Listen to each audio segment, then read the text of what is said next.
阅读、科技、旅行，生活可以很大。对话设计学习，思考不嫌太多。这里是 iTunes 获奖播客《狗熊有话说》，一听就停不下来的哦。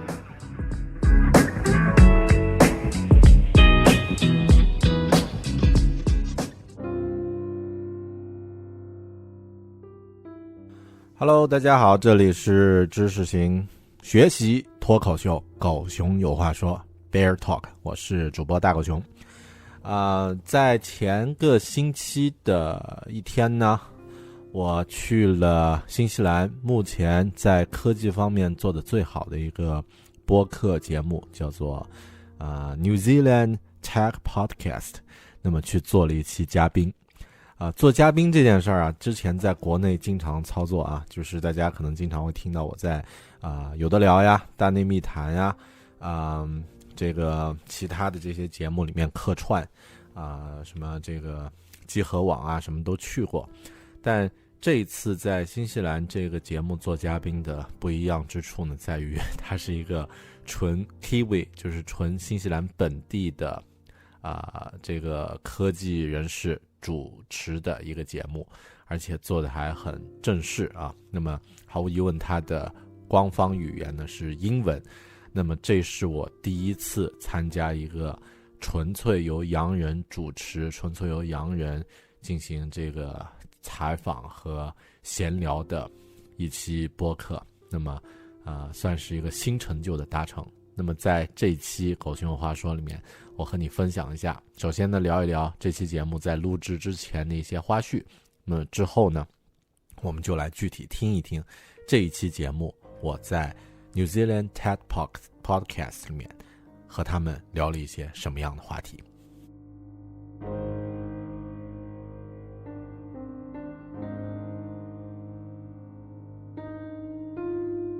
先简单介绍一下这个 New Zealand TED Podcast 这个节目这个节目呢它的创始人叫做 Paul 那么是一个胖胖的宅宅的戴着一副眼镜很可爱的新西兰大叔。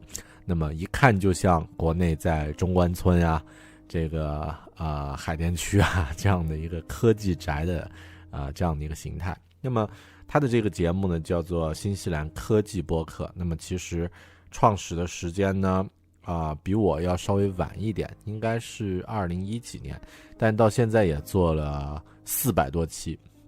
那么现在他在新西兰呢有自己专门的这个公司和办公室，专门在运作相应的这个音频的这个节目。那么基本上新西兰的涉及到科技或者说奥克兰涉及到技术类的一些公司的嘉宾呢，经常会作为他的这个 guest 来到这个节目里面和大家聊各种方面的话题。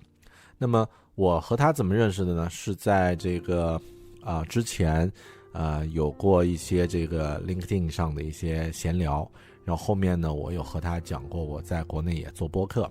那么在录制节目之前，回国之前呢，去到他的公司里面去拜访了一下，然后呢交流了一下。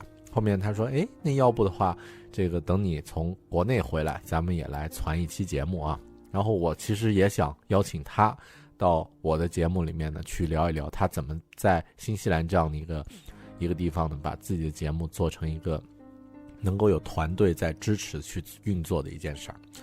他现在的这个节目下载其实一般因为整个新西兰大家想全国也就480万人。那么他的节目呢，前段时间刚刚过了下载量过了100万这个还在庆祝。那么像我的节目现在200多期也是2000多万的这个下载跟这个体量不能比。但就是他有一个权力的一个团队在运作，然后每一期节目呢，现场有2名导播负责这个音频采集的技术人员，还有另外一个在 FaceTime 在 Facebook 上做直播同时有2个机位互相切换，非常非常的专业。那么大叔呢也经常会接到一些这个科技公司发来的新产品的测试等等，反正做得很到位。我也很好奇他怎么运作自己的这个自媒体的这个渠道的。那么具体就开始了这一期的录制了。那么录制之前其实是这样我在当天上午还是前一天有收到大叔发来的这期节目的提纲，那么都是已经在线文档编辑好，然后呢我们作为嘉宾呢也可以在线去添加内容那个 Google Doc 应该是用这个 Word 365这个微软的这个在线文档，然后就整理。那么另外同时参加这期节目录制的呢还有另外一名嘉宾，是来自于新西兰的电视台 Sky TV 的这个官方发言人，那么之前是以记者之前是以律师的身份也是刚刚加入 Sky TV 不久，天空电视不久的一位女士。那么英国人这个讲话非常的严谨，而且这个大家待会儿听节目的现场的这个英文录音就知道了。那么他讲英文的这个感觉我觉得非常容易听懂不愧是这个之前是做律师的。那么他主要想带来的话题呢，除了关于 Sky TV 之外的一些话题之外呢，还有内容盗版方面的一些话题。那么在现场呢和大叔分享。那么我这边呢其实更多是作为一个以不同视角来提出自己的见解。其实本来呢我想在这个节目里面，刚好在国内我录制节目的时候是发生了这个滴滴顺风车的这个事件，那么想在这个节目里面和洋人和 Kiwi 分享一下，就是我们现在国内的一些动态，还有中国的经济发展或这个互联网移动支付等等这些目前的一些现状和我的一些观察和理解因为老外洋人，如果大家知道洋人看中国都是那种哇好大，然后这个规模好多，然后但真正背后的一些东西他们看不太透彻。那么我可能本来是想分享一下这些方面的这个见解，但就像大家以前听其他中文播客一样都是那种一讲起来可能这个事儿就巴拉巴拉巴拉巴就1个小时就过去了。那么这期节目也是一样的，所以更多呢我作为嘉宾呢只是作为中国的视角提了一些自己的看法。那么待会儿呢我们来听一听原因。 OK， 那么废话就不多说了，因为这期节目的英文录音呢有1个多小时呢全文都是英文的，我就不全文翻译了。那么我也会在过程中呢放这个英文音频的过程中呢觉得自己感兴趣的一些点我会用中文再和大家讲解一下，但更多呢还是以英文为主。 OK， 那么我们就来听一听这期在 New Zealand Tech Podcast 上面大狗熊和主播 Paul 还有另外的嘉宾Sophie 我们3个人的一些观点见解，对于现在科技趋势的一些看法和一些新闻的自己的感受。 OK， 我们开始吧。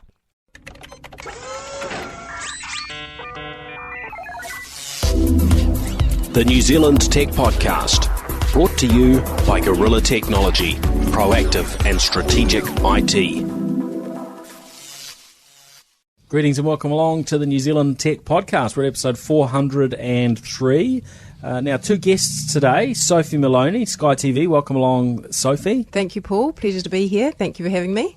Our pleasure. And Bear Lu, who's just come back from China. Yeah, it's my first time here, and thank you, Paul, to have me. Yeah. Well, it's great to have you both on the show.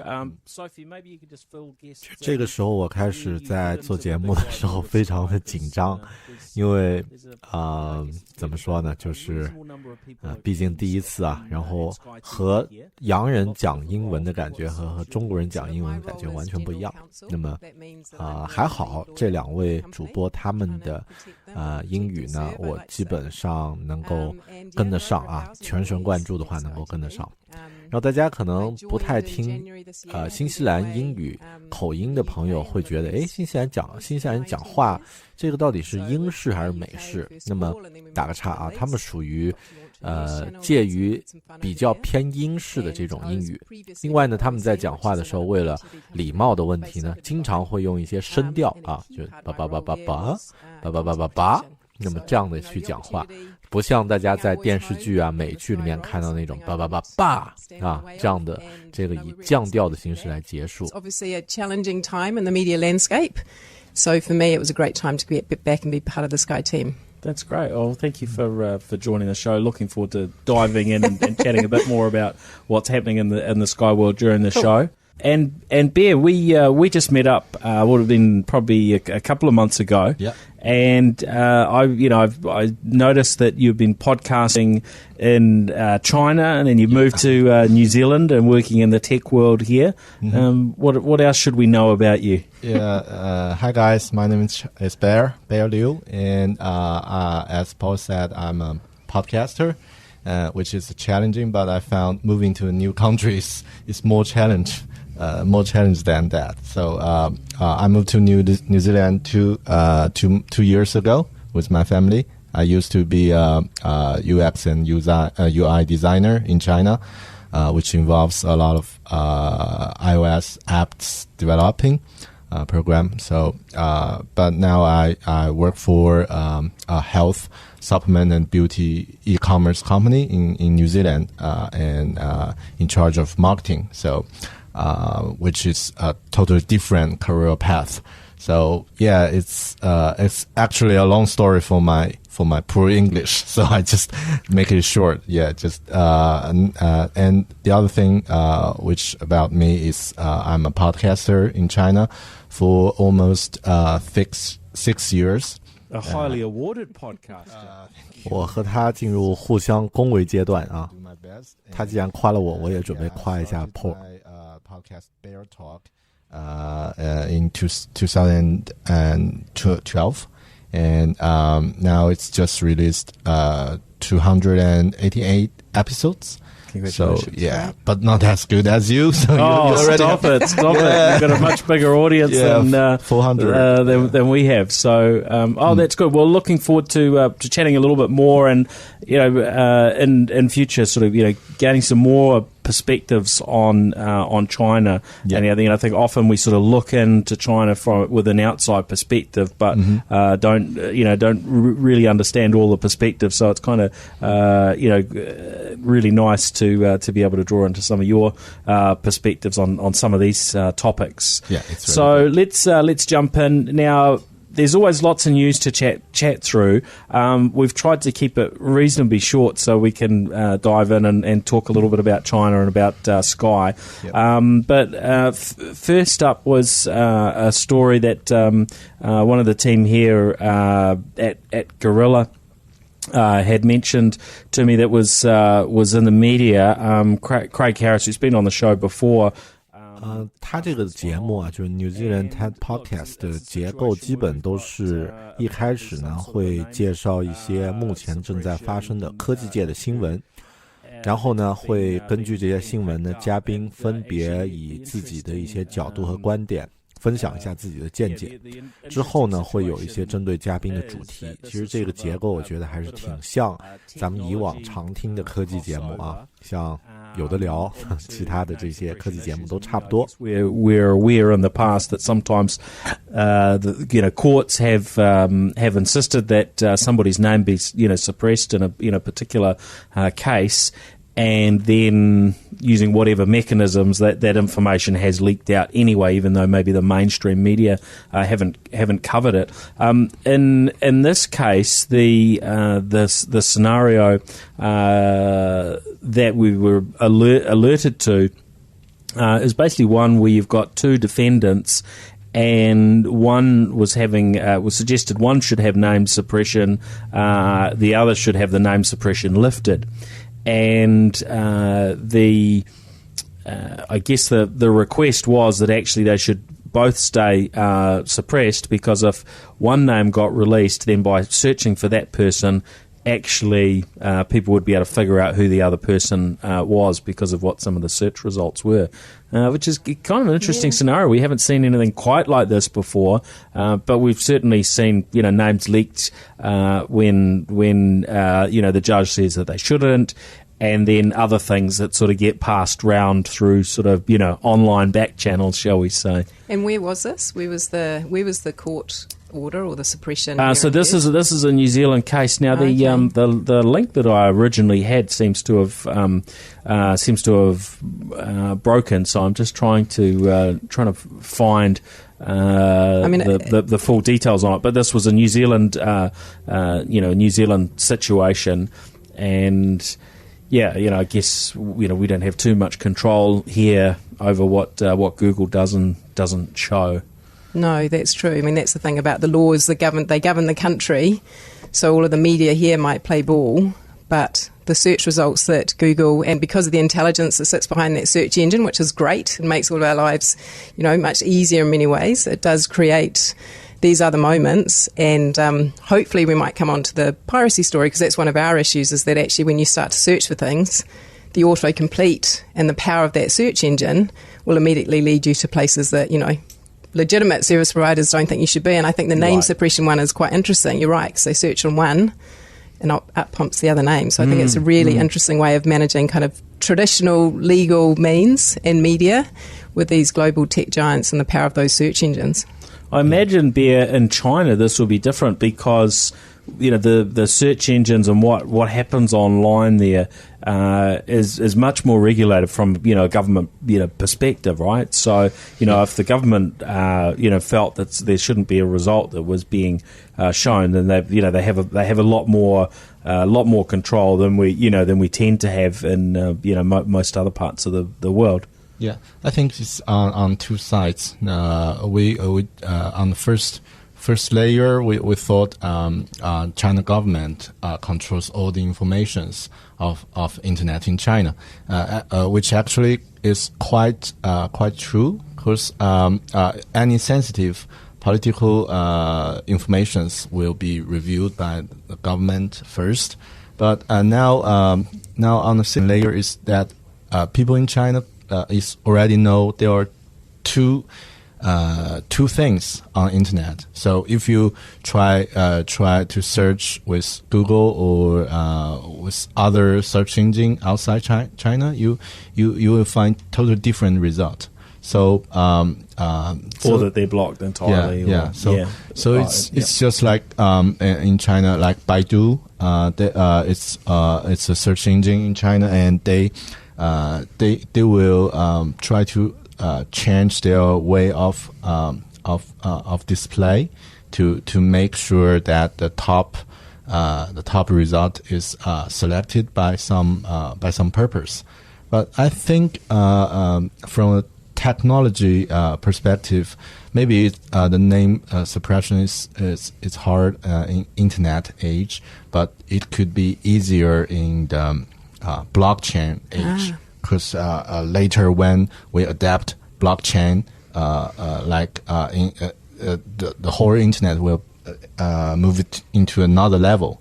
So all the things are decentralized. So it could be a better future for us. But right now it's just you have to get used to the real thing, the real world. It's interesting you talk about blockchain, because I've been asked about that before in the anti-piracy content protection space, and people seem to think it might have legs, but I don't have the technical expertise. But I'm really interested when you talk about the censorship piece, whether you've had any issues with podcasting with the topics you're covering, or maybe it's not as full on as that in China.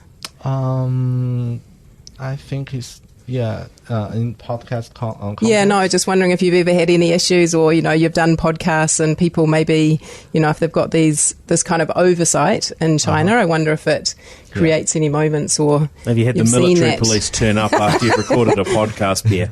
Yeah, I'm trying not to to get involved to that scenario. But that's kind of it's also when I'm doing podcasting, there are some sites they will use my audio content and without permission from me. But as a personal podcast, I don't have ability and time to stop it, and which I think probably it's also not that bad for me, because get more people to.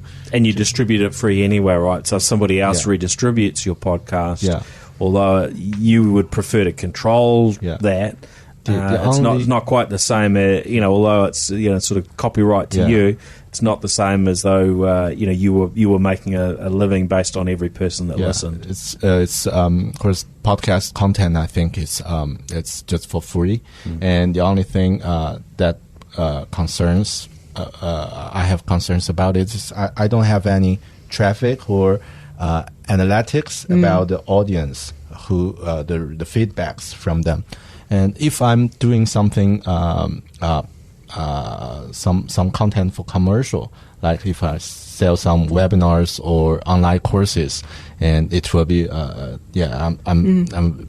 will become very curious or serious about the piracy. Yeah, you want to know the stats for every download, and so if somebody else is copying it, distributing it through another mechanism, you don't actually know how big your own audience is, and so on. True. Yeah, that's really interesting.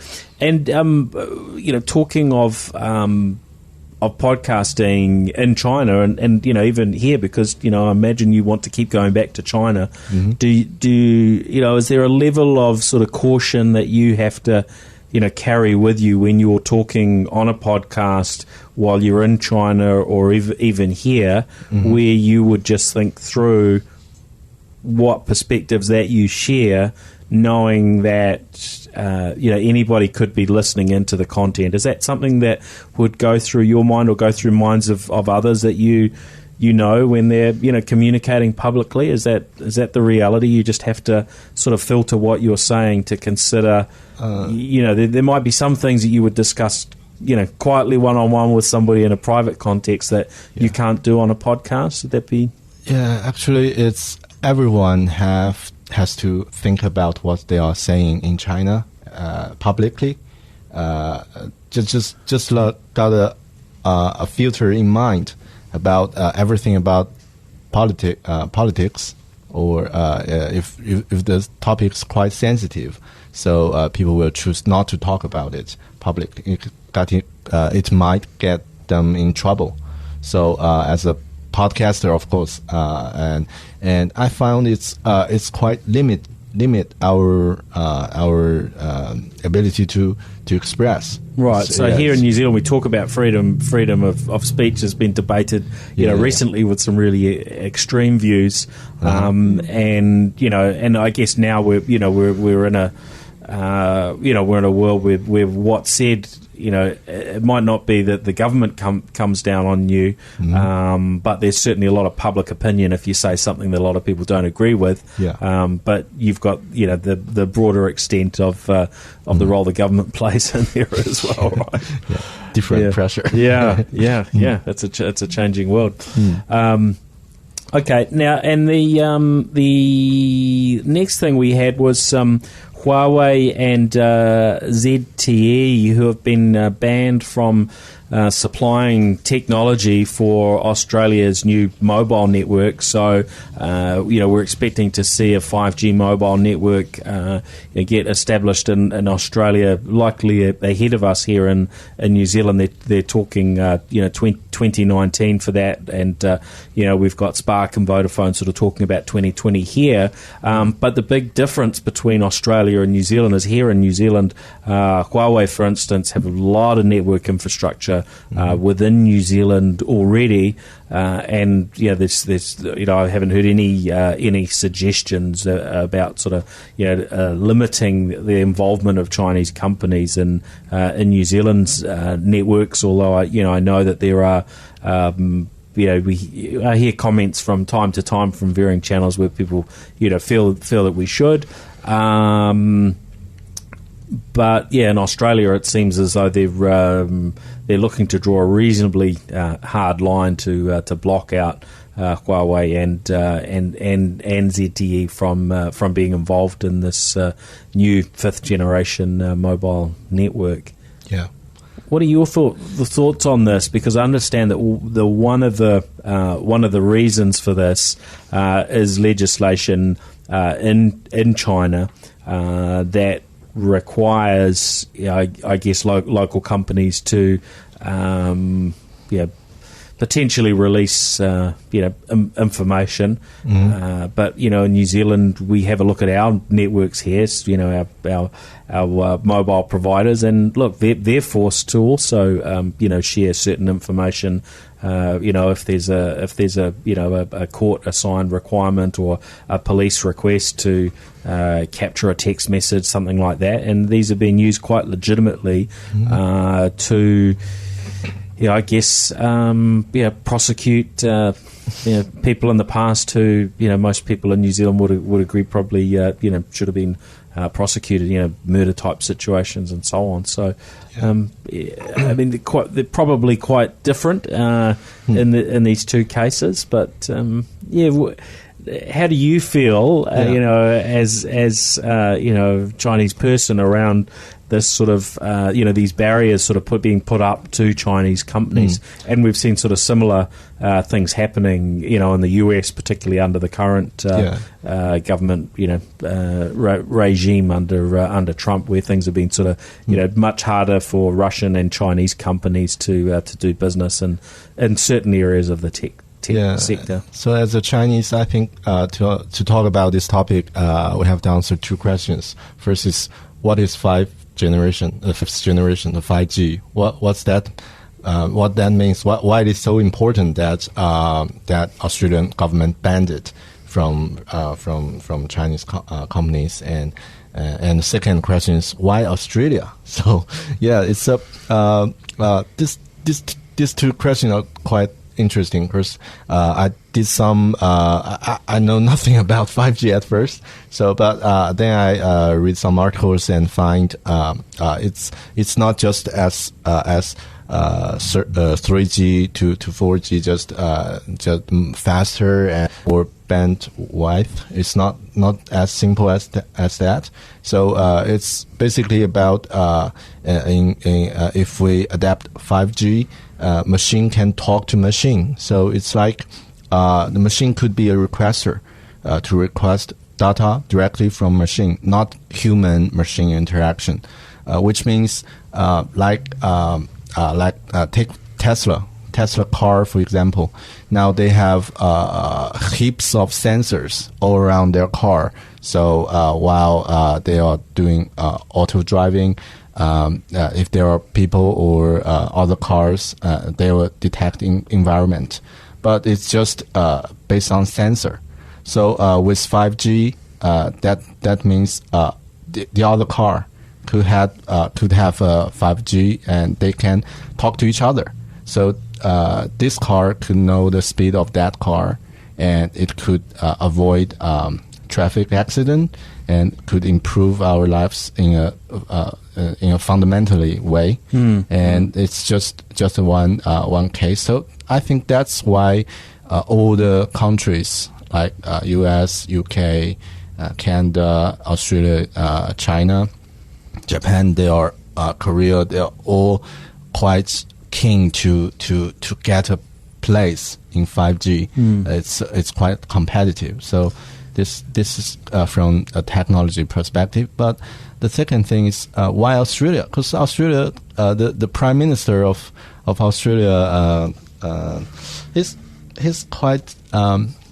I don't know how to say that in English, but in China, everyone said he's ridiculous, because last year he said something in Chinese publicly, that which Chairman Mao said years ago, decades ago, when China established their government in 1945, that 中国人民从此站起来了, which means Chinese people now stand up.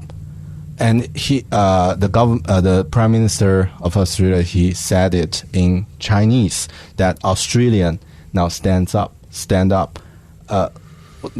So this quite, I think it's just about politics. So political reason, but all the political reason, in my perspective, are the source of it are economy. So all about money. So yeah, that's all. I mean, it always plays a big part in it. The other thing with the 5G networks is we expect there to be much more sort of smarts or computer processing that actually happens sort of towards the edges of the network, or sort of really inside the network, rather than people using the network to get to a particular server or a particular place. That we'll have a lot that actually operates sort of within the realms of the network. So there's some quite interesting changes from that perspective. Sophie, I suppose I have to land back to where I am and what I know, and just think about any technology has the ability to communicate across borders, and it comes down to the contractual arrangements. There's good old-fashioned trust. And I think that to try and block companies that have great technology because of an underlying political or otherwise fear, I'm not sure that's the best way to necessarily manage it. So I don't think it's a particular problem that New Zealand has Huawei and we have this network infrastructure here, because I suppose I kind of trust the way the contracts work and the way the system works to, protect us, and I suppose how much value is there in that. So I find it a really interesting approach by the Australian government. It'll be interesting to see how it unfolds as well. Yeah. Well, it's certainly going to be an impact for them when they have to exclude the Chinese companies, and we've only got to look at our ultra fast broadband versus what Australia has, and they've taken a very, very different approach. But in terms of the amount of the billions and billions and billions that they're sort of pouring into delivering something that is pretty disappointing compared to what we have here in New Zealand. And you wonder whether this decision may really sort of stifle innovation, or at least push up what they end up having to throw at it in terms of investment. So it's a and is it a real interesting one to watch, right? Exactly. Will their mobile networks in the future be as poor as their broadband is today because of this decision? Well, probably not, but there will be some impact, and whether it's a small impact or a large one. That's something I guess we'll see over time. But if you were to ask 10 years ago, how do we think New Zealand will be in our sort of broadband compared to Australia? I don't think there would have been too many people would have predicted just how different they are. Now, a few other things I just want to have a quick chat about. Microsoft Surface Go, that has just launched in New Zealand today, or they've had a sort of a launch event for that. Very interesting to see, because Microsoft have had got various their various tablets, their Surface Pro product and their Surface Books have been pretty popular out there, and multi-billion-dollar business for them, but they haven't really had anything that sort of I guess competes with some of the lower cost, or the lower cost iPads. They got I guess emulated with Apple's iPad Pro to some degrees. You could say, with the snap-on keyboard and the stylus, which wasn't something we had sort of expected Apple to do. But now Microsoft have brought this down to a much lower price point, so starting at around $700 in New Zealand, and then you pay for your accessories, for your keyboard and your stylus. So it does build up. But look, I had a play with one of them today. And it looks and feels like quite a responsive device. They seem to be putting a really big push into the education market with this as something to be used in schools. And I think the skew here in New Zealand is very much towards Google for the technology that's used in our schools, towards the Google Cloud. Microsoft were a bit slow there in the education sector, and there's certainly a chunk of schools that are using Microsoft Cloud as well, but it's I guess likely here to be those schools that are already in the Microsoft direction that would be looking at this. But I can also see a number of other uses for a tablet that's a bit lower cost, a little bit smaller. and probably not able to replicate everything that your main computer will do, but as an extra sort of device, which tends to be how people use their iPads and their iPad Pros. There aren't too many people that would use an iPad Pro in the same way people use a Surface Pro as their entire computer. But this seems like a reasonably smart move. Sounds good. Anything that runs Word and is light touch and things. I've obviously got an Apple in front of me today, the Pro, but I think that sounds ideal. I've got 2 9-year-olds who in the next couple of years are going to need to get access, and actually the school they're at is Microsoft. So, right. Yep. And you're right, the laptop prices weren't that compelling, to be honest. The Google Docs and that option was much cheaper, but they'd run out. We're a bit late. So I think that sounds quite exciting, and something that's light touch, and hopefully I can get a super strong case around it so it won't break too easily. Sounds positive. Yeah, that's nice. Bear, have you followed the Surface products? What's your thoughts? No, to be honest, because I'm a typical Apple guy, iPhone, MacBook, and iPad, something like that. So I'm not quite familiar with Surface, but I think it's always good to have more options. So it's make it with a good competition for that. So if it's just all you can choose is iPad, it's just make Apple become more lazy about new product developing. So which is now they are doing not as good as they are a few years ago. So I think that's good. We can have more options for that. Yeah. No, I think it's good move on Microsoft's part. And, look, some of their lower-end Surface products before haven't performed very well. This has what's called the chip in it is called a Pentium Gold, which is a reasonably obscure chip, but it is it's lower power, so you can get plenty of battery life, but it's certainly not sort of the sort of power that you might expect in a professional product. It's it's a step down, but probably quite suitable for lots of basic uses, and seemed pretty snappy, the one I tried out today. Other gadgets, just to cover off, the Samsung Galaxy Note 9. I've had a good couple of weeks use of that, and to put a little video online about it last week. I guess for me this is very much sort of a productivity device. It's got all the things that people are used to from Samsung's Galaxy S9, which is a really, really nice phone. But you just then add on that sort of convenience of the stylus, and you can use that for even because it's Bluetooth now, you can use it to remotely trigger a selfie or a photo, and you can use it to advance forward PowerPoint slides. So you can use it as a sort of clicker if you link it into a projector and you want to run a PowerPoint or whatever other presentation program. Then you can do that off the phone. And the other bit, as well as a crazy amount of storage that it's got. You've got that option for a 0.5 terabyte of built-in storage, and you can upgrade it to a full terabyte.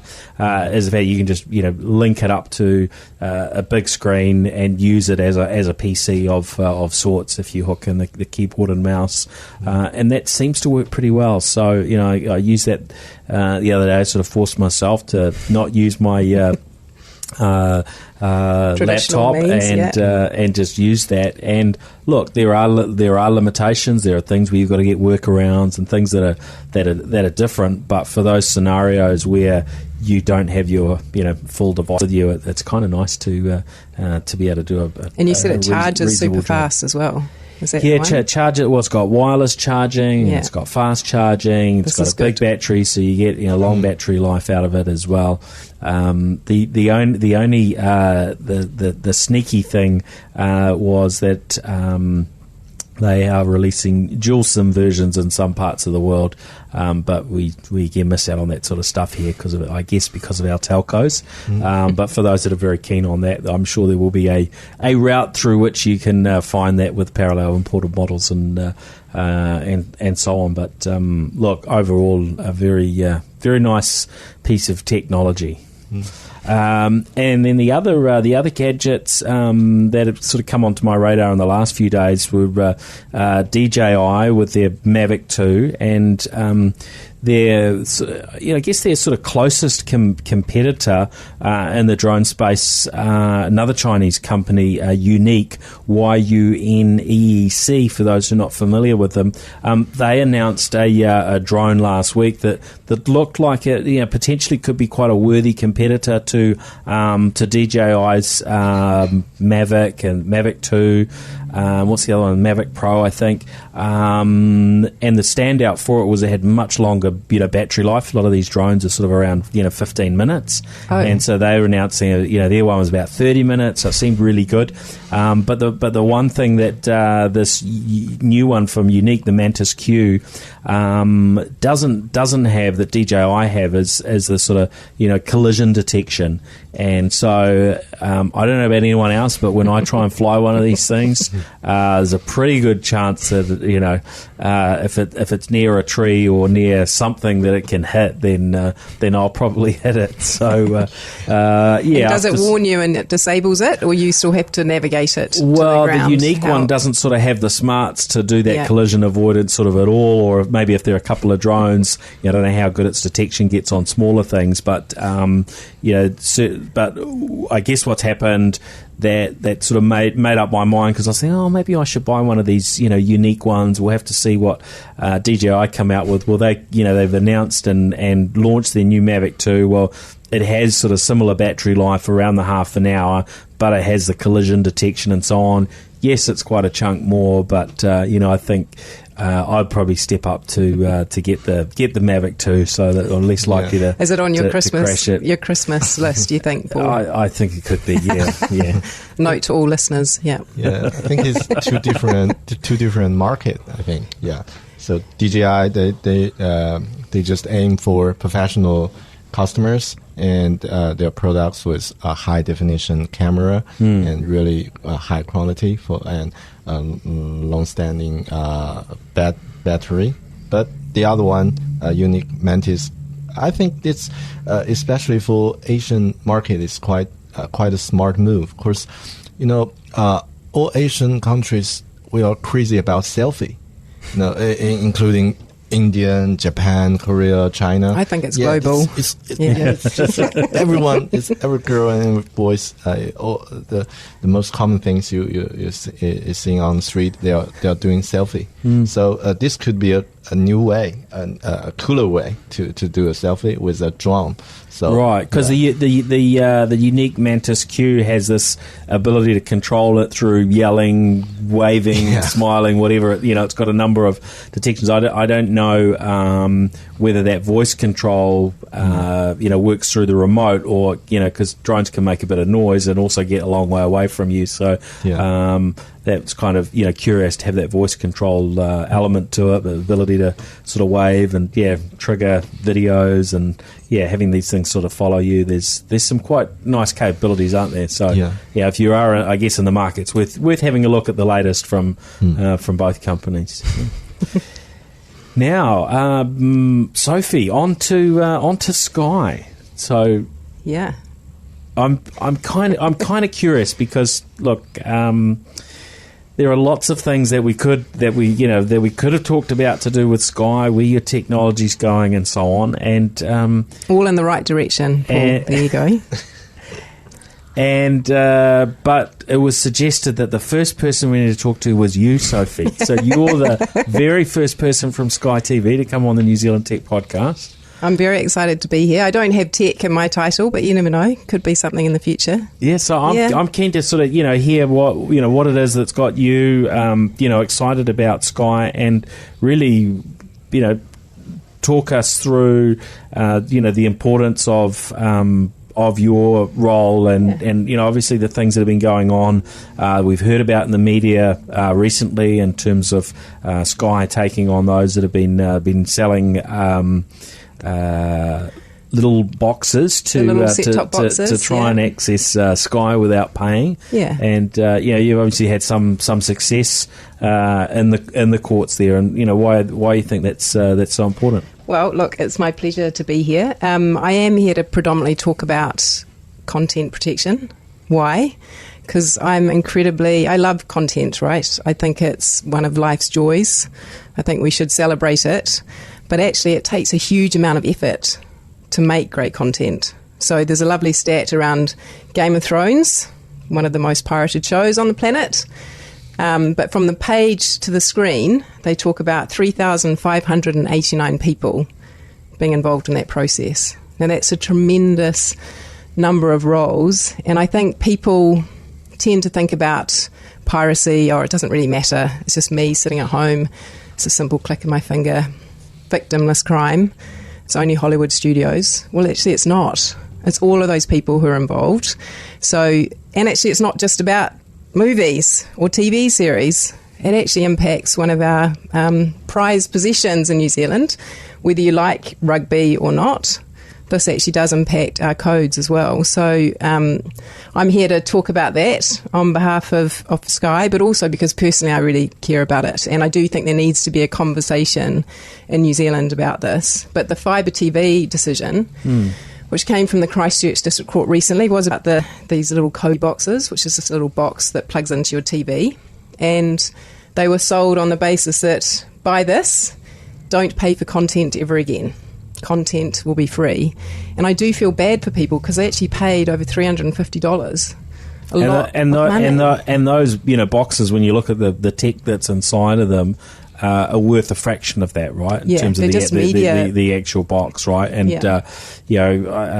recently I've been using a little. This was the Amazon Fire TV stick, and look, that thing's $30 US. Does a similar, it's got similar technology in it. Fraction of the price, and so there's been I guess a number of parties that are basically pocketing a whole lot of money for for selling you something that's worth a fraction of the price. And so people were misled, right? So the District Court said Fair Trading Act. Consumers shouldn't be misled. They shouldn't have been selling this. So, look, we're excited about that decision. And I suppose that was Sky looking at what it could do onshore. We talked about kind of how the local laws work. The next step for us is to think about, these pirate sites that you're talking about who go and steal the content, that's what it is. They're based offshore. They're both based in different jurisdictions, servers all over the place. So your traditional legal means of going to court isn't going to work. So, the next step for us is to look towards site blocking. Now, late last year, there were obviously some conversations in the press, I don't know if people realise, and that was Sky starting to have the conversation, but with service providers, because actually they're key, because they're going to help give effect to this. Site blocking is about a court-ordered process where you prove that sites like the Pirate Bay are not set up for any other purpose than to sell stolen content. It's a great business model if you can do that, give it away, and they make all the ad revenues from it. So, that's been an important thing for us to start to look at, to work with our colleagues who talked about the telcos. They're the ones who can effectively give effect to this. They're not in any way in the wrong, but they're the ones who can actually, when I search for the Pirate Bay, up pops a page that says, hey, you're not able to access the site because actually it's giving away stolen content. That's what it is. It's not about blocking the internet. It's not about censoring. It's just about that type of conversation. And we think it's really important because, and I will give you a little personal anecdote from the weekend, Paul. Yeah. Watching the rugby at some friend's place, and they can afford to pay for TV and things. They have means, and we got into a conversation about what movies are you watching.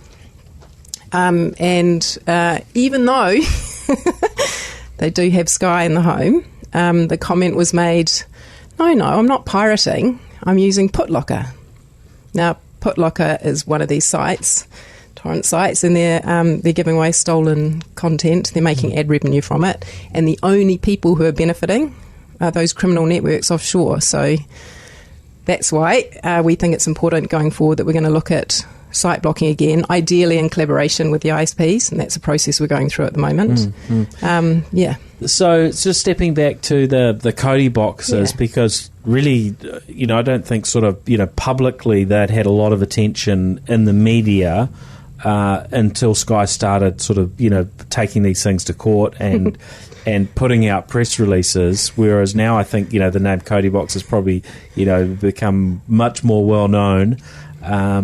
because of that. So that's quite an interesting Yeah. dilemma on your part, and I sort of, wonder when some of these things sort of go to court and get that attention, whether it has a side effect of actually promoting these mechanisms, maybe much more broadly. I totally, understand what you're saying around, the false claims and so on. But how do you weigh that? How do you weigh that side up and decide should we just let this go on because not causing too much harm? I mean, I guess in the case of was it a couple of different I think companies that were selling these? Yeah.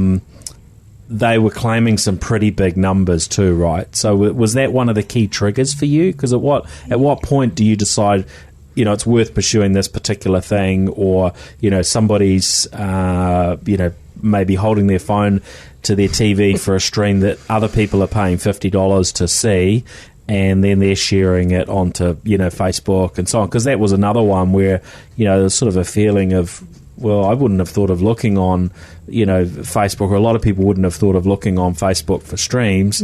But once it was in the media that, Sky's going after people for this, everyone jumps on Facebook and says, we don't have to pay Sky because we've heard all this coverage that we can watch it free on Facebook. Well, I think you're right. It is part of the challenge. And actually, the objective here wasn't about going after the individuals. It was about these, the MyBox case in particular, and I obviously wasn't there when the decisions were made, but there were outrageous claims being made around, and the numbers that they're selling, so you can't sit back. And also we knew that consumers were going to be misled.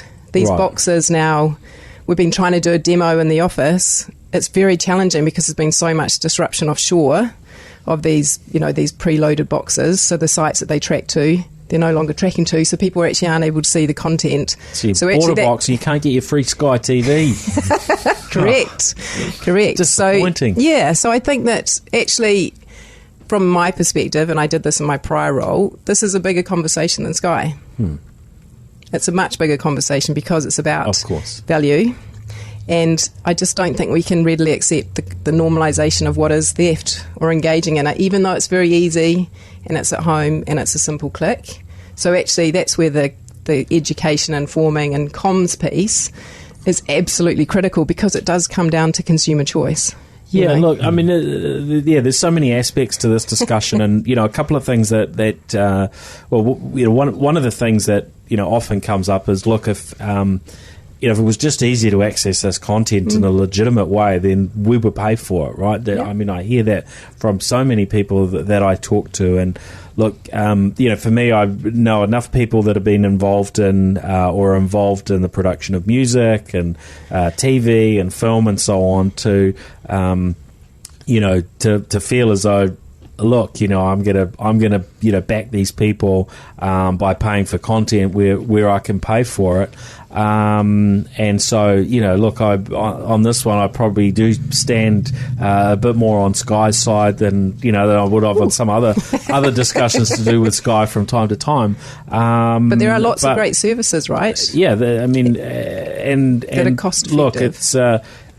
I guess it has got easier to get content in New Zealand than what it used to be. And I know certainly when we had these discussions a few years ago, we didn't have Netflix in New Zealand, we didn't have Neon, we didn't have many choices at all. Whereas now we've got Lightbox that you're promoting now. Thank you.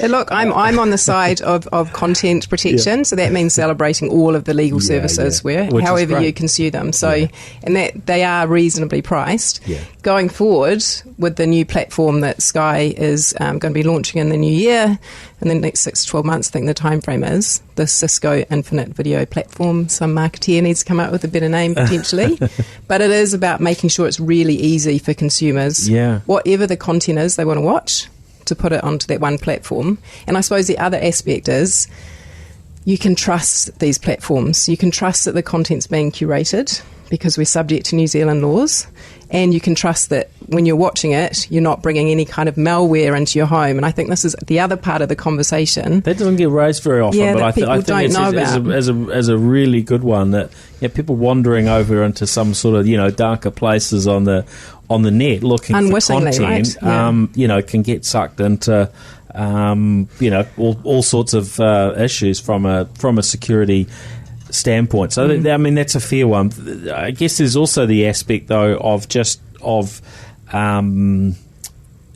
those that are comfortable with accessing content through these sorts of mechanisms, that it just puts you more offside with a group who are going to, shake their fists even more at Sky TV. So, there's just an element of upsetting people and pissing them off because of, that you're going out and trying to block things. And we know you can't entirely block anything and shut it down, right? So, but you think it's worth doing? We do think it's worth doing because the overseas experience says, the results are impressive. You're absolutely right. There's a spectrum. There are the people who will always circumvent and will say, the internet needs to be free. You're right, site blocking in that context isn't going to work for them. But actually, for a big majority of people, some of whom don't know that they're actually looking at pirated content, we think it is a really important tool. It's used in over 42 countries in the world. And in Australia, the recent review they've seen that actually visits to the key pirate sites has dropped by 50%. So it's quite impressive stats by quite a simple measure that we're hoping won't be troublesome for our ISPs to implement. And and we do think, actually, this is an important conversation to be having.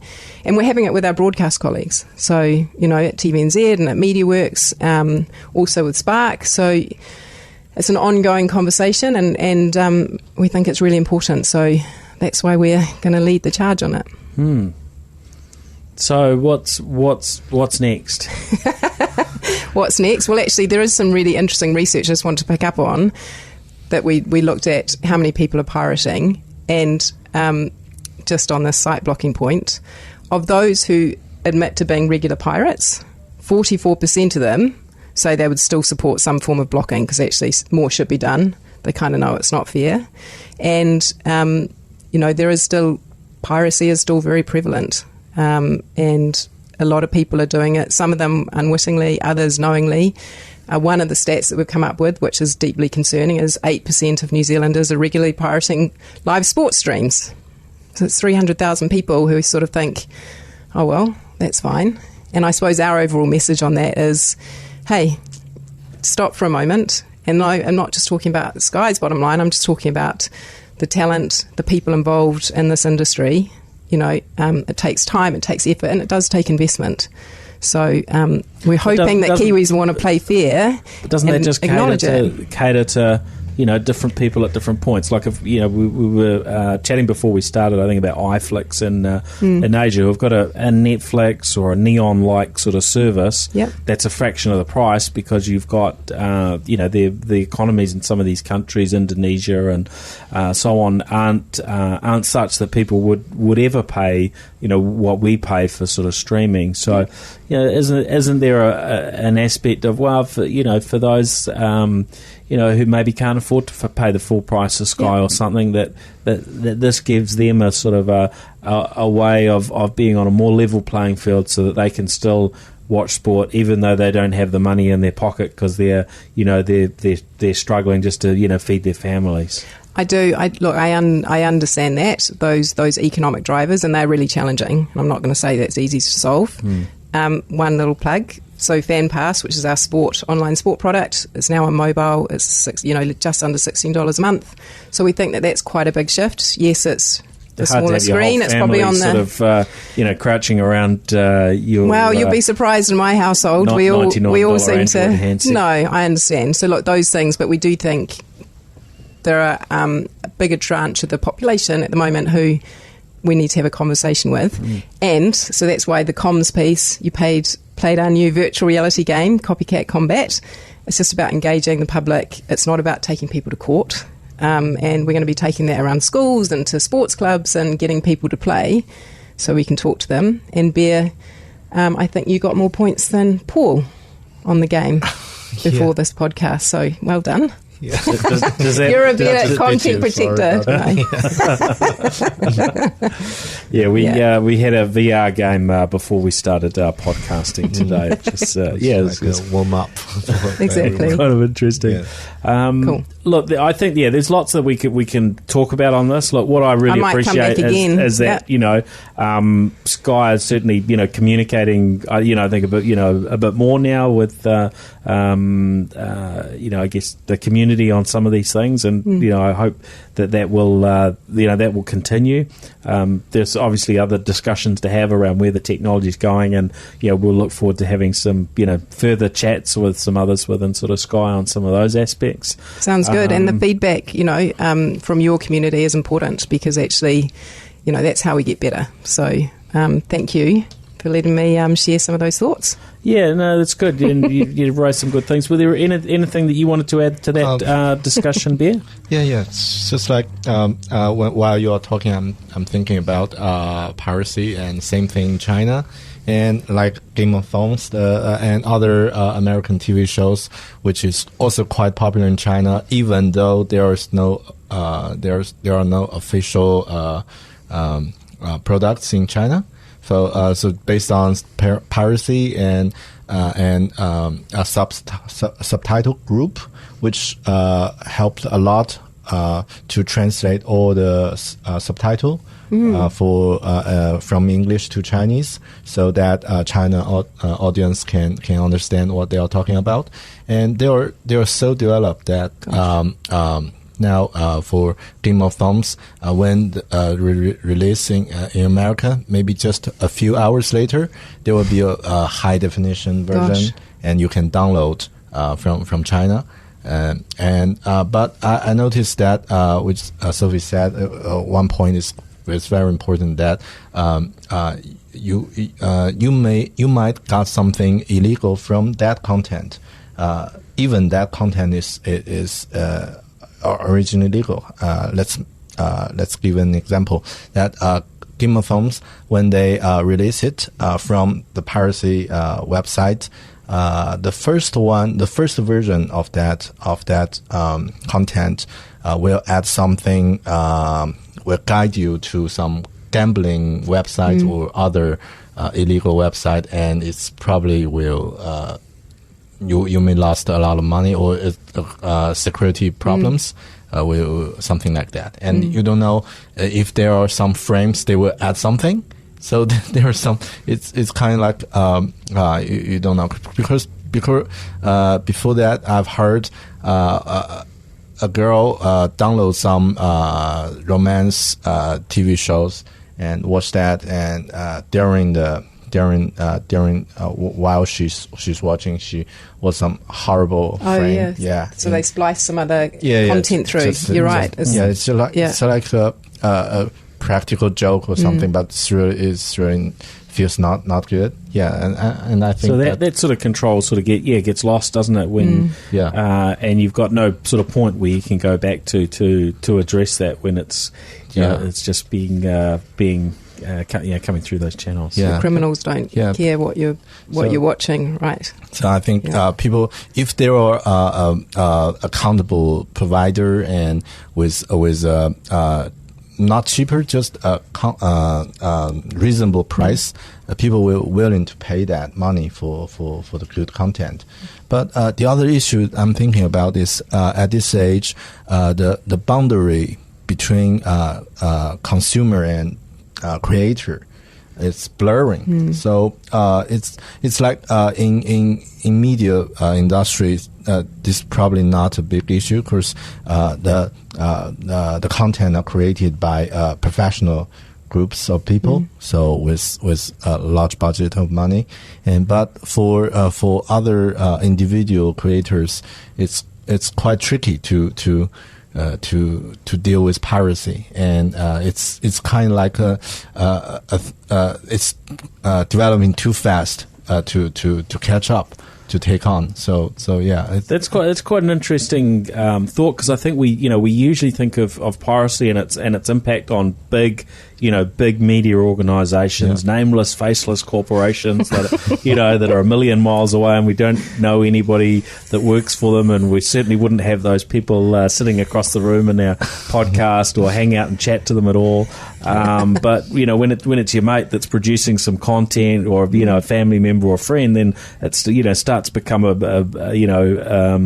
little bit easier to relate to, doesn't it? And I guess we have to realise that there's more and more people that are involved in the content process, and there are lots of livelihoods that are involved here. It'll be very interesting to actually put together the number of people in New Zealand whose livelihoods are directly tied to some form of media, whether it's something as everyday as sort of the news, whether it's live sport, whether it's TV production, and then music, all of the other many areas that are sort of in between, with music and caterers that are looking after film crews and cleaners, and there's just so many jobs, and just looking locally that tie back to these things. And obviously the more piracy there is, then the pressure that sort of puts on across the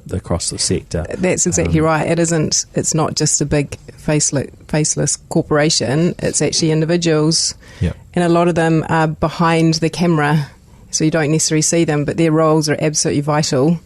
And I've been along to some of our sports matches. We all take it for granted the way highlights put together.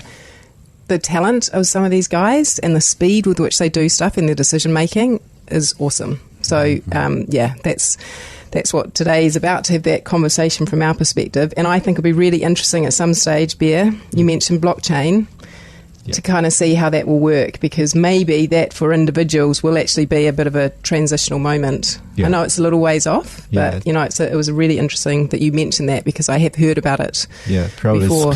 Based on smart contract, so that individuals can sell their content. They can control it, can't they? They can control it. It will be get the benefit of their effort. That's what we like. Much better future. That's great. Well, we've run out of time for this episode, so we'll probably be keen to have you back, Bear, to talk a little bit more about China at some stage, because I know we had a couple of other things we were keen to chat about. So we'll have to do that again. And so thank you for joining the show. Now, if people want to follow you online, how do they track you down? Is it sort of Twitter, LinkedIn? Where are you easiest to contact? The easiest way is to find me on LinkedIn. So just search Bear Liu. Bearliu, and you got me there. Excellent. And Sophie, thank you very much for coming in. I've got more, Paul, that I can share, so I might be back. I'll be banging down your door.